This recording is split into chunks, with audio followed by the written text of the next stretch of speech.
Bonjour, bonjour, bonjour chez vous et bienvenue dans ce temps de réflexion, le temps d'une pause, le temps d'une réflexion. Je suis votre sœur, Pasteur Nathalie, et aujourd'hui nous allons ensemble voir quelques clés qui vont nous aider, que le Seigneur nous donne au travers d'un texte qui est très enrichissant pour chacun de nous.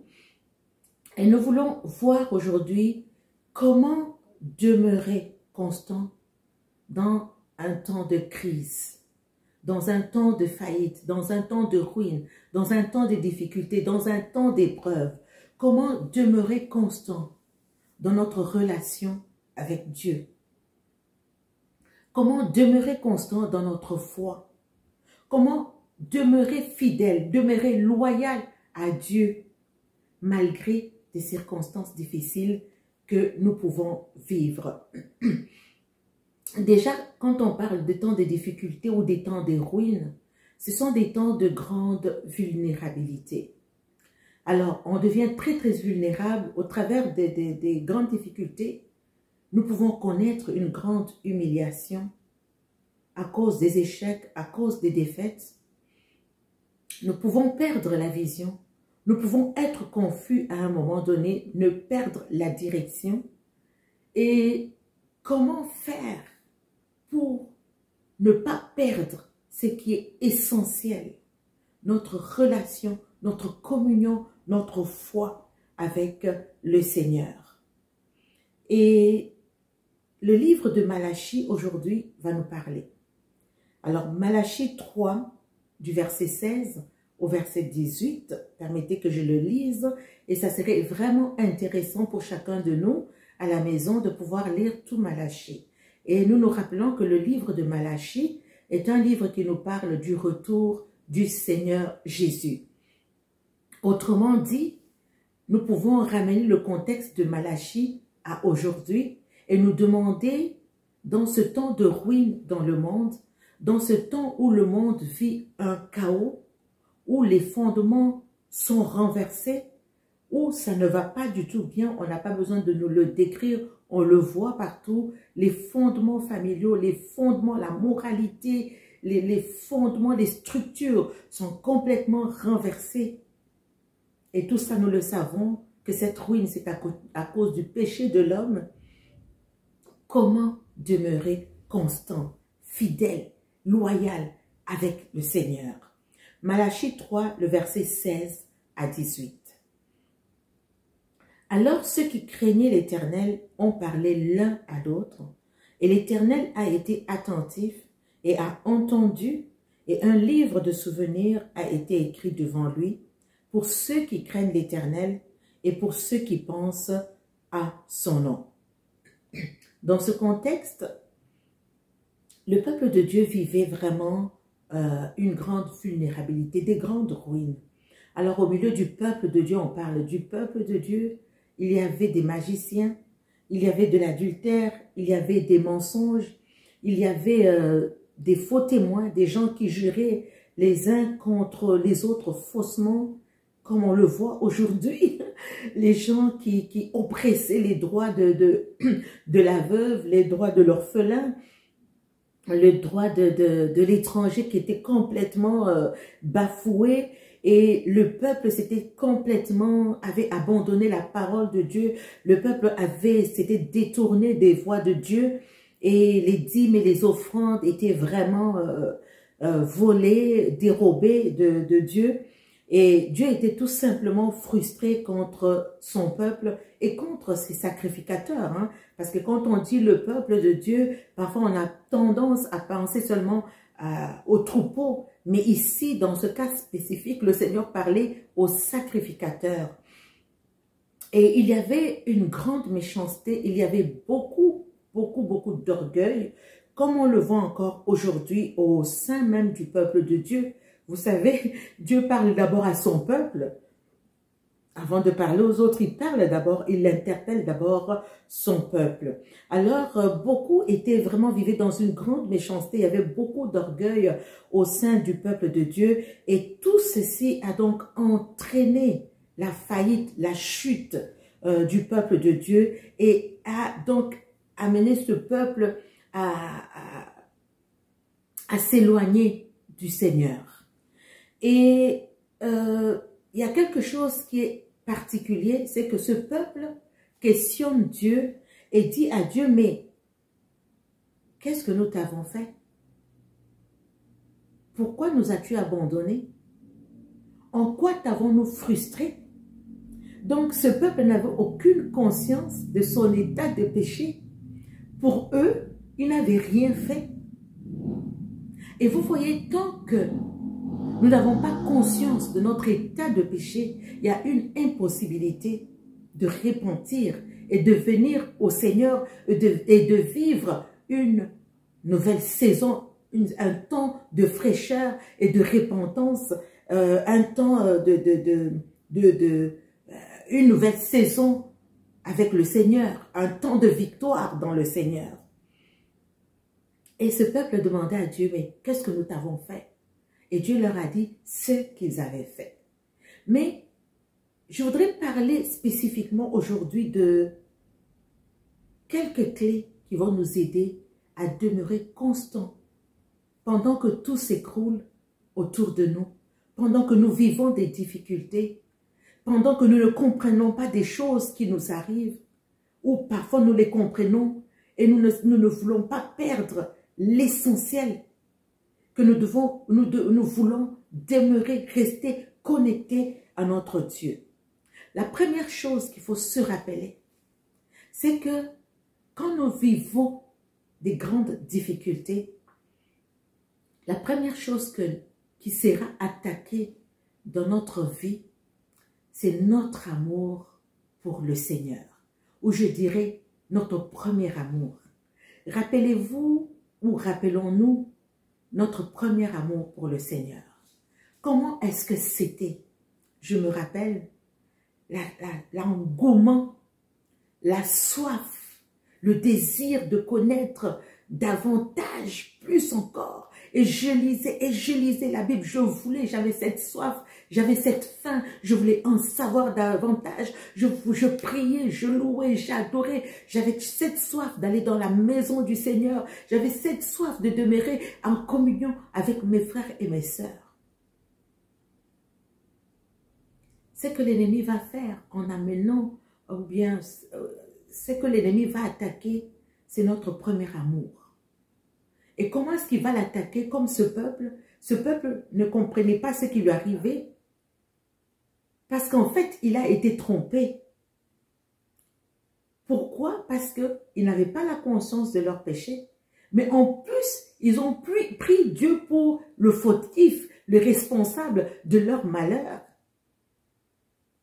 Qu'est-ce qui s'est passé au jardin d'Éden quand le diable est venu vers Adam et Ève, ou vers Ève et Adam? C'est qu'il a semé le doute de Dieu dans la vie d'Adam et de Ève.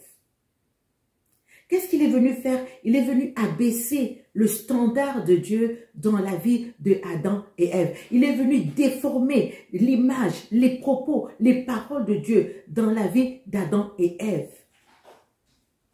Et dès qu'il sème cette semence, ce doute-là, qu'est-ce que Adam et Ève vont faire? Ils vont s'éloigner de leur relation avec le Seigneur. Ils vont suivre une mauvaise voie. La première chose qui sera attaquée quand tu vis des difficultés, c'est que l'ennemi va venir injecter une fausse pensée, une fausse idée de Dieu dans ta vie pour te déconnecter de Dieu. Parce que plus qu'il te déconnecte de Dieu, plus qu'il aura de l'emprise sur toi. Et de notre côté, nous devons savoir que plus que nous avons des difficultés, plus que nous devons demeurer connectés avec notre Seigneur. Le premier amour sera attaqué. Et le Seigneur, quand il parle dans son peuple, à son peuple, dans Apocalypse 2, nous le connaissons, Apocalypse 2 du verset 2 au verset 5, permettez que je puisse le lire. La Bible nous dit ceci: « Je connais tes œuvres, ton travail et ta patience, et que tu ne peux supporter les méchants, et tu as éprouvé ceux qui se disent apôtres et ne le sont pas, et tu les as trouvés menteurs. Tu as patience et tu as supporté des afflictions pour mon nom, et tu ne t'es pas lassé. Mais j'ai contre toi que tu as abandonné ton premier amour. Souviens-toi donc d'où tu es déchu et répands-toi et fais les premières œuvres. Autrement, je viens à toi et j'ôterai ta lampe de son lieu, à moins que tu ne te répandes. Vous voyez, la première chose, c'est que on peut demeurer fidèle dans les temps difficiles. On peut demeurer fidèle au milieu du chaos, mais il faut veiller à une première chose, c'est qu'il faut veiller à ce que notre premier amour pour le Seigneur ne se refroidisse pas, que notre amour pour le Seigneur ne ternisse pas, ne tiédisse pas. Au contraire, cet amour doit continuellement augmenter. Dans Malachie 3,16, le Seigneur nous donne des clés très importantes. Le temps d'une pause, le temps d'une réflexion. Je ne sais pas dans quelle situation tu te trouves, mais c'est le temps de réfléchir avec Dieu. Je vais le relire. Alors ceux qui craignaient l'Éternel ont parlé l'un à l'autre, et l'Éternel a été attentif et a entendu, et un livre de souvenirs a été écrit devant lui pour ceux qui craignent l'Éternel et pensent à son nom. La première chose qui est attaquée, c'est l'amour de Dieu. Garde l'amour pour le Seigneur. La Bible nous dit qu'il y avait en fait deux catégories de personnes. Il y avait une masse, une foule qui se sont plaints, qui se sont déconnectés de Dieu. Mais il y a une catégorie de ceux qui avaient la crainte du Seigneur. Il y avait encore quelques peuples qui étaient restés fidèles à Dieu, quelques personnes qui étaient restées constantes avec le Seigneur. Ces personnes avaient la crainte du Seigneur. Oh là là, dans l'église aujourd'hui, la crainte du Seigneur, elle est devenue quelque chose d'extrêmement rare. La crainte du Seigneur. La crainte du Seigneur devrait être la caractéristique de tout enfant de Dieu. Le commencement de la sagesse, c'est la crainte de l'Éternel. Et quand la crainte de l'Éternel habite quelqu'un, parce que la crainte de l'Éternel nous détourne du mal, la crainte de l'Éternel nous donne la vie. Quand une personne est habitée par la crainte de l'Éternel, vous allez voir que cette personne est une personne qui est plongée dans la parole de Dieu.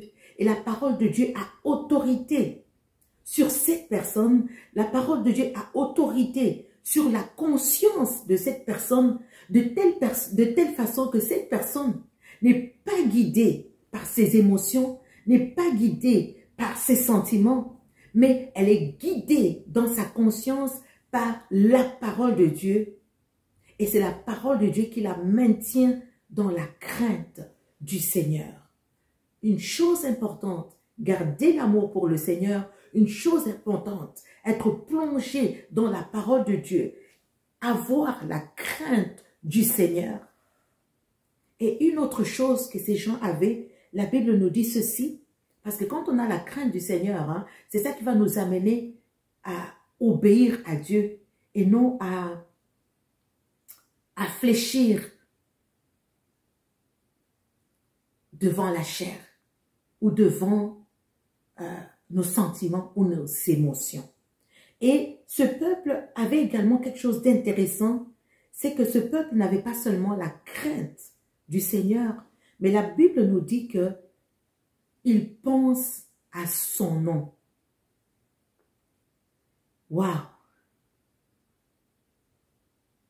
Quand les difficultés arrivent, combien pensent d'abord au nom du Seigneur?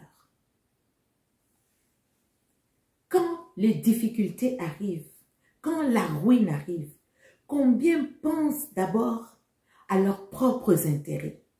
Combien pensent d'abord à leur propre vie? Combien pensent d'abord à eux-mêmes? Mais le Seigneur nous dit que ces personnes, ils pensent ou elles pensent à son nom. Et vous savez, pour penser au nom de quelqu'un, très généralement, je donnerai mon exemple, si mon mari n'est pas là, je vais penser à mon mari, ou je vais penser à mes enfants, ou je vais penser à quelqu'un que j'aime bien, parce qu'il n'est pas là.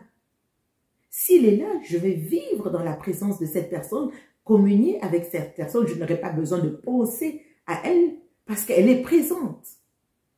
Mais je pense au nom de quelqu'un, ou je pense à quelqu'un quand la personne n'est pas présente. Et dans ce cas-ci,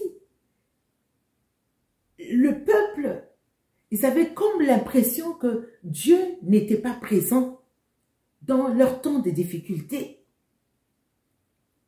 Et ils pouvaient penser à leur souffrance, à leur douleur, à leur humiliation.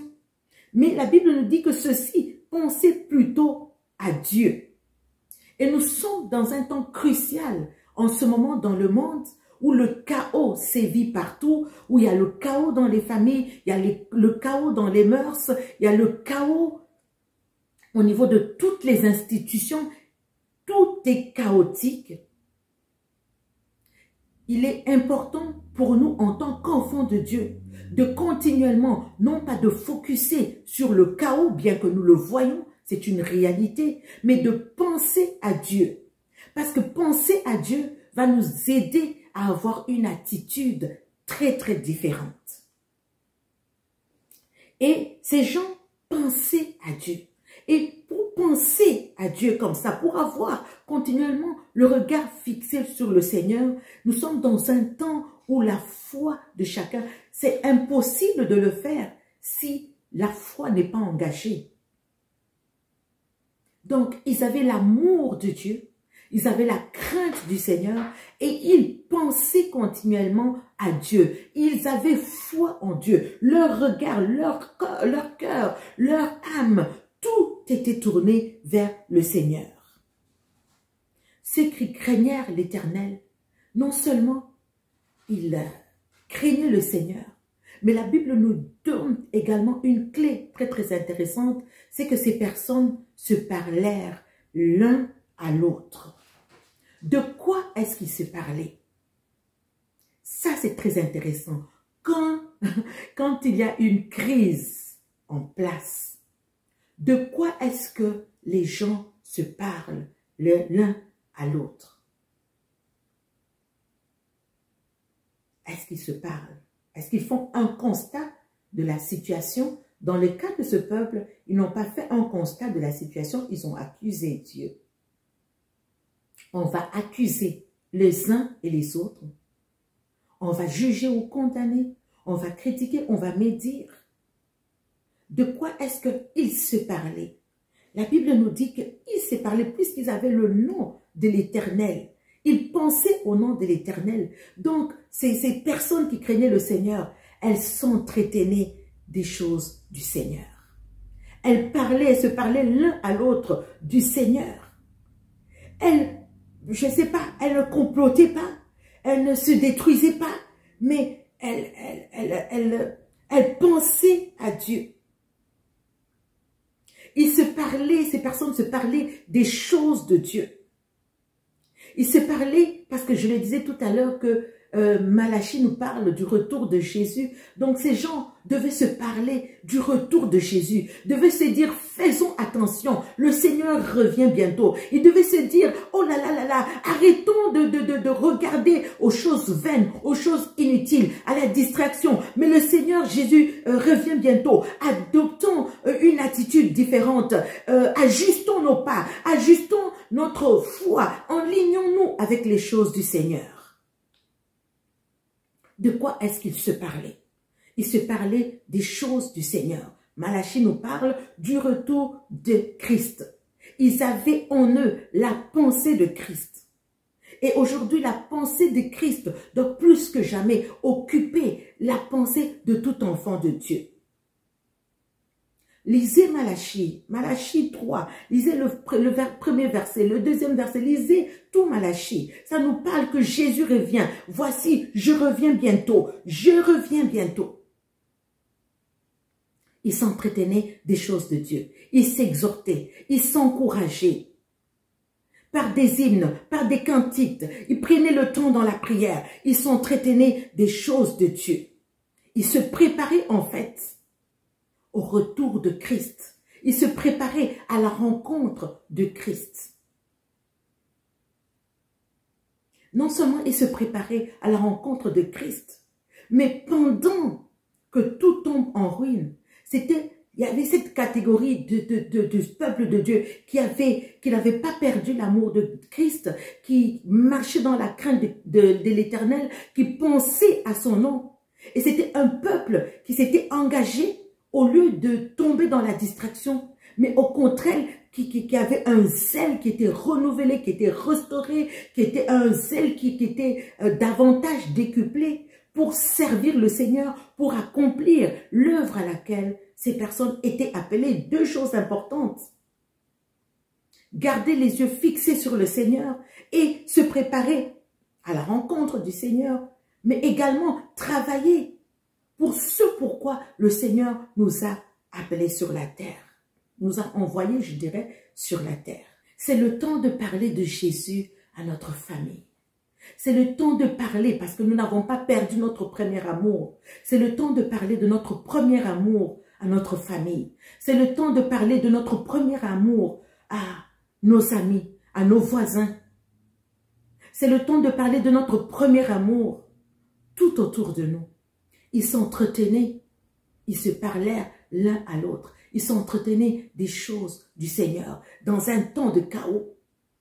Marie et Élisabeth, dans un temps trouble, Marie s'entretenait avec Élisabeth de Jésus, de Jean-Baptiste, des choses du Seigneur. Les disciples, alors que Jésus venait d'être crucifié, enseveli, tout ça, de quoi est-ce qu'ils s'entretenaient? Ils s'entretenaient des choses du Seigneur. Et sur le chemin d'Emmaüs, nous avons l'exemple de ces deux disciples. Ils marchaient, ils ne comprenaient pas trop. On venait de mettre Jésus dans le tombeau. Leur espoir était comme perdu. Mais qu'est-ce qu'ils faisaient? Ils s'entretenaient des choses du Seigneur. Même quand Christ n'était pas présent, ils pensaient que Christ n'était pas présent. Ils pensaient que Dieu n'était pas présent. Vous savez, quand tu traverses des problèmes, quoique invisible, Dieu est présent. Et ces disciples, ils s'entretenaient des choses de Dieu. Ils n'étaient pas là à condamner. Judas a vendu Jésus. Judas a fait ça. Judas a trahi. Judas est méchant. Judas est mauvais. Non, ils n'ont pas pris leur temps sur Judas. Mais ils ont pris leur temps à s'entretenir des choses de Dieu. Ils se posaient des questions, même quand ils ne comprenaient pas, même quand ils étaient ignorants de certaines choses. Ils s'entretenaient des choses de Dieu. Et subitement, le Dieu invisible leur est apparu. Jésus est devenu visible à leurs yeux. Et Jésus leur a fait comprendre les Écritures. L'attitude à avoir pour demeurer constant pendant les temps de crise, pendant les temps de difficultés. Quelle attitude avoir? Nous avons vu Anne, la prophétesse, elle avait une veuve depuis son jeune âge. Mais elle était toujours dans les choses de Dieu. Siméon était toujours dans les choses de Dieu. Il y a tellement d'exemples. Ils s'entretenaient continuellement des choses de Dieu. Et les choses de Dieu, c'est ça qui était le sujet de leur joie. Dieu nous interpelle aujourd'hui, chacun de nous. Oh, que le Seigneur nous pardonne. Toutes les fois que nous avons été dans la distraction, que nous avons participé à ces choses-là. Mais que la conscience de chacun soit réveillée aujourd'hui pour adopter la meilleure attitude et pour demeurer fidèle à Dieu. Je parle de demeurer fidèle à Dieu pendant les temps de crise, les temps de difficultés, les temps de grande ruine. Demeurer fidèle au Seigneur. Et l'ennemi va chercher par 1001 manières. Il va chercher par 1001 façons. Il va trouver 1001 méthodes pour empêcher les enfants de Dieu de s'entretenir les choses de Dieu. Ah oui, il va chercher toutes sortes de choses, toutes sortes de méthodes. Il va utiliser toutes sortes de stratégies pour pouvoir empêcher aux enfants de Dieu de s'entretenir des choses de Dieu. Regardez sur la toile, regardez dans les réseaux. Ça devient rare qu'on puisse s'entretenir des choses de Dieu. On s'entretient des futilités. On s'entretient de la bêtise. Mais il y avait une catégorie de ceux qui craignent l'Éternel et qui s'entretenaient des choses de Dieu. Donc, ne fermons pas nos bouches, mais ouvrons nos bouches pour nous entretenir des choses de Dieu. Tout ce qui se passe dans le monde, tout ce qui se passe dans la famille, tout ce qui se passe dans nos relations, tout ce qu'on peut vivre comme difficulté, tout ce qui se passe même au sein de l'Église, doit diriger nos cœurs, doit diriger notre pensée vers le Seigneur, vers sa promesse, vers Christ. Parce que tout ce que Christ a dit, ça s'accomplira. Et Jésus est à la porte. Et la Bible nous dit ceci. À cause de leur langage, la Bible dit que Dieu a écouté, Dieu a entendu. Et ses paroles sont montées vers le Seigneur. Dieu a été attentif. Donc Dieu est là pendant les temps de faillite, des difficultés. Dieu entend quelles sont les paroles qui sont libérées à partir de nos bouches et même de nos bouches silencieuses de notre cœur. Dieu les entend et ces paroles lui parviennent. Dieu n'est pas absent, il est présent dans nos temps de difficultés et il est attentif. Il est attentif à tout ce qui se passe. Il est présent, quoique invisible, il se tient là, auprès de nous. À cause de leur langage, la Bible nous dit qu'un livre de souvenirs a été ouvert devant le Seigneur. Le Seigneur se souviendra éternellement de cette catégorie de personnes qui ont gardé le premier amour, qui sont restés fidèles à Dieu dans sa parole, qui ont marché dans la crainte de l'Éternel, qui ont pensé au nom du Seigneur, qui se sont préparés et qui ont accompli leur mission.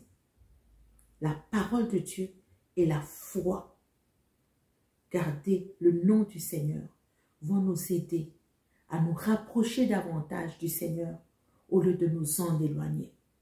Plus nous marchons dans la crainte de l'Éternel, plus nous pensons à Dieu, plus nous lui ressemblons, et plus nous lui obéissons, et plus nous opérons exactement comme il veut que nous puissions opérer.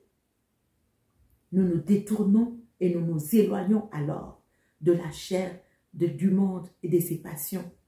Et nous opérons selon la pensée de Christ. Ma prière ce soir, ou aujourd'hui, c'est que l'amour de Christ veille à ce que l'amour de Christ, le premier amour, ne te quitte pas. Entretiens ce premier amour dans l'adoration, dans la louange, dans la prière, dans la méditation de la parole de Dieu. Entretiens ce premier amour. L'amour, ça s'entretient. Ne perds pas la crainte du Seigneur. Pense continuellement à son nom et travaille par la foi, dans sa parole. Travaille et serre-le encore plus que jamais. Car le verset 18 de Malachie 3 nous dit, on verra la différence entre le juste et le méchant, entre ceux qui servent le Seigneur et ceux qui ne le servent pas. Le temps d'une pause, le temps d'une réflexion, quelques clés pour demeurer fidèle, loyal à Dieu pendant les temps de crise. Que le Seigneur vous bénisse.